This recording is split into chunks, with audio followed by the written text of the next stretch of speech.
Bonjour à tous. Pour ceux qui se préparent pour le concours à venir, voici la question 38 du sujet 2022. Question en fin de sujet, mais très simple. Il suffit de connaître son cours sur les lois binomiales. Alors je rappelle ici, on a donc x aléatoire qui suit donc la loi binomiale de paramètres n et p. D'accord. Eh bien, ce qu'il faut savoir, c'est que la probabilité que x soit égal à k, eh bien, c'est k parmi n, p puissance k, 1 moins p puissance n moins k. Ça, c'est une formule qui est quand même très importante. Le nombre k est un entier entre 0 et n. Ici, k parmi n, c'est donc, ça correspond dans notre arbre au nombre de chemins qui vont passer par k succès et donc n moins k échec. Et ici, p puissance k fois 1 moins p puissance n moins k, c'est la probabilité d'un chemin qui passe donc par k succès et 1 moins p échec. Vous voyez, ici, on fait donc la somme de tous les chemins qui contiennent k succès.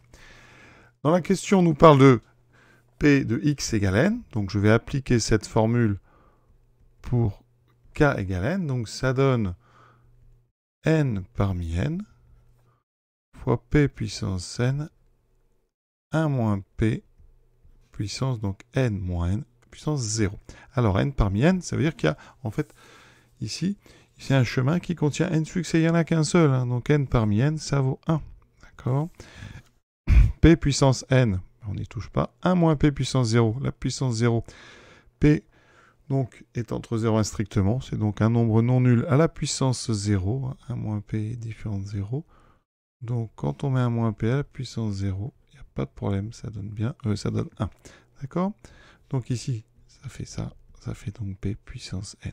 Autrement, il faut savoir que quand on a une loi binomiale, on a donc la répétition de n expériences, de n épreuves de Bernoulli de façon indépendante. Donc la probabilité d'avoir grand x égale n, ça veut dire qu'à chaque fois, on a toujours donc le succès. On a n succès.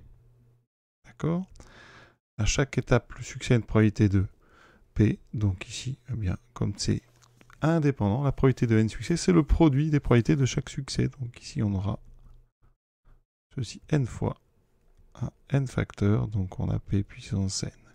Dans notre arbre, c'est tout simplement le chemin qui passe à chaque fois par succès. Voilà. Jusqu'à... C'est donc ici, on multiplie à chaque fois bien, les probabilités qui apparaissent sur les sous-branches. Et comme c'est que des succès, c'est donc p fois p fois p, etc. jusqu'à p puissance n. Voilà. Donc, la réponse correcte, c'était la réponse C. Vous pouviez vraiment répondre à celle-ci très très rapidement. À bientôt.